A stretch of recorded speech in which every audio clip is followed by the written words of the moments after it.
Bonjour à tous et bienvenue sur l'Amfit, c'est Alex, préparateur physique et diététicien. Je reviens vers vous aujourd'hui avec une nouvelle vidéo dans laquelle nous allons parler du squat devant, au squat avant. Donc c'est un exercice sur lequel j'ai déjà fait une vidéo qui date de 2016 quand j'étais en train de commencer sur YouTube. La qualité n'était pas top, le son était très mauvais. Donc pour ceci, je suis en train de reprendre un peu les anciennes vidéos pour les refaire, améliorer leur forme et surtout le son. Pour ceux qui me regardent pour la première fois sur la chaîne Olymfit, mon objectif est de vous transmettre mes connaissances dans le domaine de la préparation physique et de la diététique. Vous allez trouver beaucoup de vidéos techniques comme celle-ci concernant les mouvements de musculation, des vidéos aussi concernant l'entraînement, la diététique du sportif. Donc si ce sont des choses qui vous intéressent, bien sûr, je vous invite à vous abonner. Un grand merci comme d'habitude à Espace Forme d'avoir mis à disposition cette salle pour le tournage de cette vidéo. Donc merci beaucoup à eux. Aujourd'hui, nous allons parler donc du front squat ou du squat avant. C'est un exercice qui est quand même assez technique, donc je vais commencer la vidéo par vous montrer comment faire l'exercice. On va aborder les points techniques un par un. Et puis, à la fin de la vidéo, je vais plutôt parler des aspects biomécaniques de ce mouvement, en quoi il est différent d'un back squat, donc un squat nuque, position barre haute ou barre basse, quels sont les muscles qui sont plus ou moins recrutés, pourquoi certaines personnes bénéficieront plus du front squat que du back squat. Bien sûr, ici, c'est la morphologie qui va jouer un rôle très important. Et j'aimerais terminer aussi sur un point concernant la mobilité et la souplesse qu'il faut avoir pour faire un squat, un front squat correctement. Donc nous allons directement commencer par la position de départ. Je vais vous montrer comment on prend la barre au front squat. Alors ici, je vais vous montrer 4 prises différentes et vous allez choisir celle qui convient le mieux à la souplesse et à la mobilité de votre membre supérieur. Donc premièrement, on a la prise haltéro. Donc je vais venir engager les coudes sous la barre et puis remonter pour essayer de coincer la barre contre le cou, comme ceci. Alors ici, le but, c'est vraiment de remonter le coude le plus haut possible et je vais aussi reculer la tête. D'accord? Et quand je fais ça correctement, je vais avoir la barre qui va venir coincer la gorge, comme ceci. Et du coup, j'ai une voix très bizarre. Je vais vous montrer en vue de profil ce que ça donne. Donc, la tête vers l'arrière et les coudes vers le haut, comme ceci. Et donc, j'ai la barre qui vient coincer la gorge. Si vous n'avez pas la barre qui vous coince la gorge quand vous faites vos front squats, c'est que la barre n'est pas bien positionnée. Alors je sais, c'est très inconfortable, mais c'est la position qu'il faut pour faire vos front squats.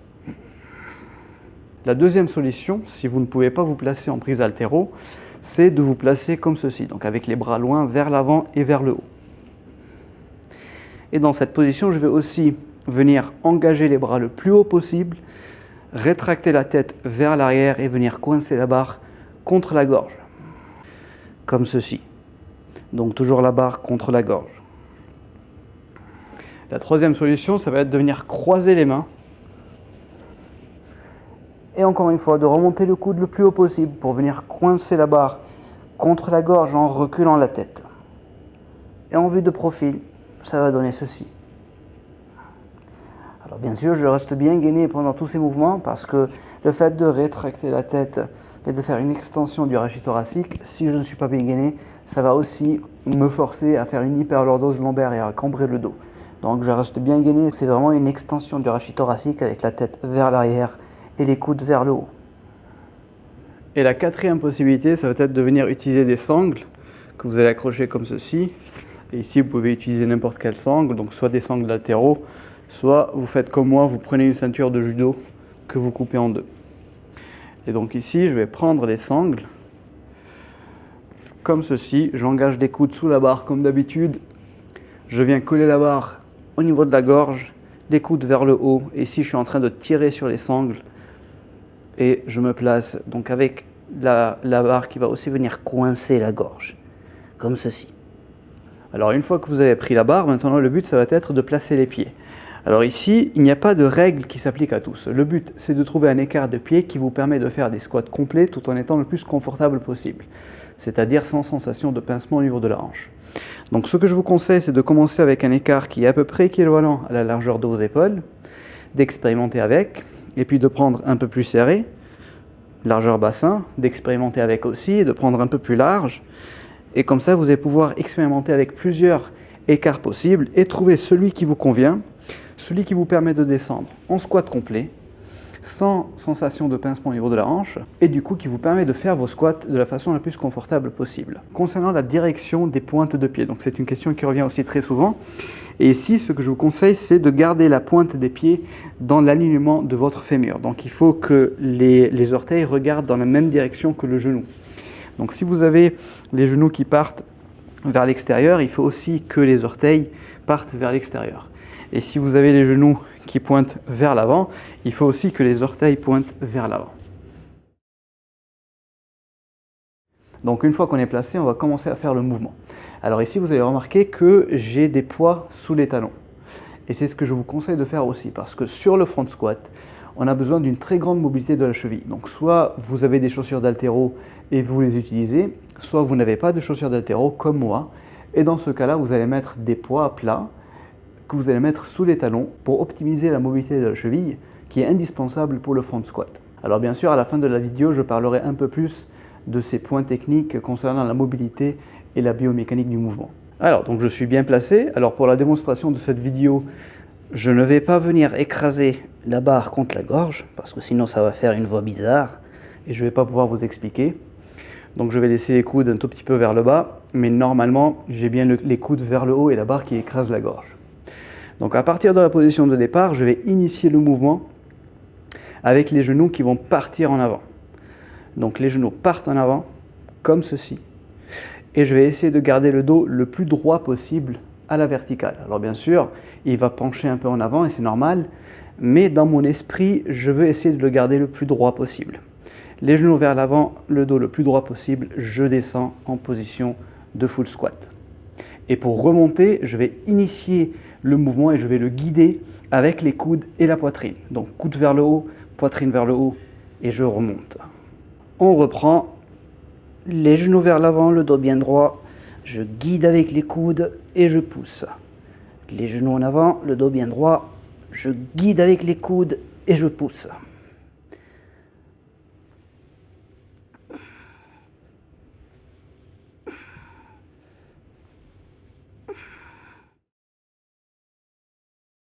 Alors les erreurs à ne pas faire, c'est premièrement, quand je pousse les coudes vers le haut et que je recule la tête, il faut que je reste bien gainé. Sinon, je vais faire une hyperlordose, comme ceci, ce n'est pas bon du tout.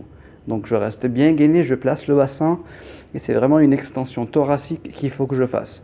Et donc j'ai besoin d'une très bonne mobilité au niveau du rachis thoracique, mais on verra ça un peu plus tard. Coude vers le haut, la barre qui comprime la gorge, tête en arrière. Ensuite, je vais commencer le mouvement en fléchissant les genoux. Donc l'erreur à ne pas faire, c'est de commencer avec les hanches qui partent en arrière, comme au back squat. Donc c'est vraiment la grosse différence avec le back squat. Ici, on va faire partir les genoux en avant et non pas les hanches et les fesses en arrière. Donc les genoux vers l'avant, je descends. Et ici, combien vous allez descendre, ça va vraiment dépendre de votre mobilité. D'où l'intérêt de surélever un peu les talons. Ça va au moins vous permettre de descendre en full squat, c'est-à-dire les hanches un tout petit peu plus bas que l'articulation des genoux. Ici, l'erreur à ne pas faire, c'est d'arrondir le dos et de laisser tomber les coudes. Toujours les coudes vers le haut et je vais guider le mouvement en poussant les coudes vers le haut et en ressortant la poitrine. Voici donc pour la technique du front squat. Maintenant, je vais aborder un peu quelques aspects biomécaniques pour vous expliquer la différence entre le front squat et le back squat. Alors la chose la plus importante à garder à l'esprit, c'est que la barre, il faut qu'elle reste alignée avec le centre de gravité, c'est-à-dire le milieu du pied. Donc la barre, dans l'idéal, elle va faire que des mouvements de haut en bas à la verticale. Donc elle ne va pas bouger ni en avant ni en arrière. Elle va rester alignée avec le milieu du pied et elle va monter et descendre à la verticale. C'est-à-dire que le corps doit s'accommoder pour que la barre puisse rester alignée avec le centre de gravité. Donc on va voir les fesses qui vont partir en arrière et les genoux qui vont partir en avant. Et le buste qui va plus ou moins se pencher en avant. Au front squat, vu que la barre est devant, le buste doit rester bien droit pour la garder alignée avec le milieu du pied. Si le buste penche en avant, la barre elle va sortir du centre de gravité et je vais perdre l'équilibre vers l'avant. Donc le buste doit rester tout droit. Pour que le buste puisse rester très droit, il faut compenser avec les genoux qui partent en avant. Et pour que les genoux puissent partir en avant, il faut une très bonne mobilité au niveau de la cheville. Alors qu'au back squat, vu que la barre est derrière, le buste doit se pencher légèrement en avant pour rester en équilibre, parce que s'il reste trop droit, je vais perdre l'équilibre mais vers l'arrière. Donc si le buste penche un peu en avant, j'ai moins besoin de faire partir les genoux en avant, donc j'ai une flexion du genou qui va être moins importante et une flexion de la cheville qui va aussi être moins importante. Donc au back squat, j'ai besoin de moins de souplesse au niveau de la cheville qu'au front squat, pour les raisons que je viens de vous expliquer. Maintenant, il y a une deuxième chose aussi qui est très importante au front squat. Pour que je puisse rester bien droit avec la barre en avant, il faut avoir une très bonne souplesse, une très bonne mobilité au niveau du rachis thoracique. Chose qui est aussi nécessaire pour le back squat, bien sûr, mais en moindre mesure. Donc le front squat nécessite beaucoup plus de mobilité au niveau du rachis thoracique et au niveau de la cheville. Alors heureusement, j'ai déjà fait des vidéos concernant ces deux sujets que vous pouvez voir en cliquant ici dans les fiches jointes ou alors dans la description de cette vidéo. Concernant le recrutement musculaire, vu que les angles de flexion au niveau du genou et au niveau de la hanche ne sont pas les mêmes, quand on parle du front squat ou du back squat, automatiquement le recrutement musculaire ne va pas être le même non plus. Alors il ne va pas être très différent, mais au front squat, on a une amplitude de mouvement au niveau du genou qui est plus importante, donc on a une sollicitation des quadriceps qui va être plus importante, alors qu'au back squat, on a une amplitude de mouvement qui va être plus importante au niveau des hanches, et donc on aura un recrutement de la chaîne postérieure qui est un peu plus important. Alors ce n'est pas très significatif, mais ça suffit pour qu'on puisse le ressentir à l'entraînement. Donc concernant ces différents types de squats, donc le front squat, le back squat, barre haute ou barre basse, le recrutement des différents groupes musculaires est à peu près identique.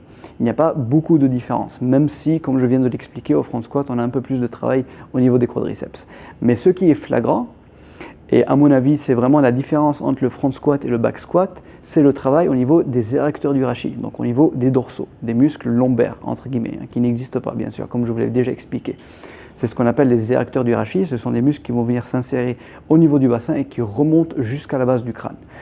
Et sur le front squat, vu que la barre est devant, on a un bras de levier qui est beaucoup plus important au niveau des vertèbres thoraciques. Et donc, les érecteurs du rachis doivent travailler beaucoup plus pour garder le dos droit comparé au back squat. Donc, d'un point de vue recrutement musculaire, la plus grande différence entre le front squat et le back squat n'est pas au niveau des cuisses, mais bien au niveau des érecteurs du rachis et au niveau du muscle du dos. Le front squat, c'est un excellent exercice pour renforcer les érecteurs du rachis, les muscles qui vont faire une extension de la colonne vertébrale pour garder le dos bien droit tout au long du mouvement. Concernant la morphologie, je pense que vous avez très bien compris, vu que le dos reste très droit dans le front squat, c'est un mouvement qui est à mon avis adapté pour des personnes longilignes, qui ont des longs fémurs et qui, quand ils font du back squat, ils sont obligés de pencher excessivement le buste en avant pour rester équilibré. Donc le front squat, c'est une bonne solution pour eux parce qu'ils vont rester un peu plus droit, un peu plus proche de la verticale. Alors bien sûr, ils auront toujours le buste un peu penché, mais beaucoup moins qu'au back squat. Et donc, ils pourront mieux recruter leurs quadriceps avec le front squat. Bien sûr, il ne faut pas oublier de surélever un peu les talons pour que les genoux puissent avancer et permettre au dos de rester le plus droit possible. Voici donc pour cette vidéo concernant le squat avant. Dites-moi ce que vous en pensez dans les commentaires. Et bien sûr, je vous invite à aimer, à partager pour en faire profiter le plus de gens possible et pour m'aider aussi à faire connaître la chaîne Olymfit. Et sur ce, je vous dis à très bientôt dans une très prochaine vidéo.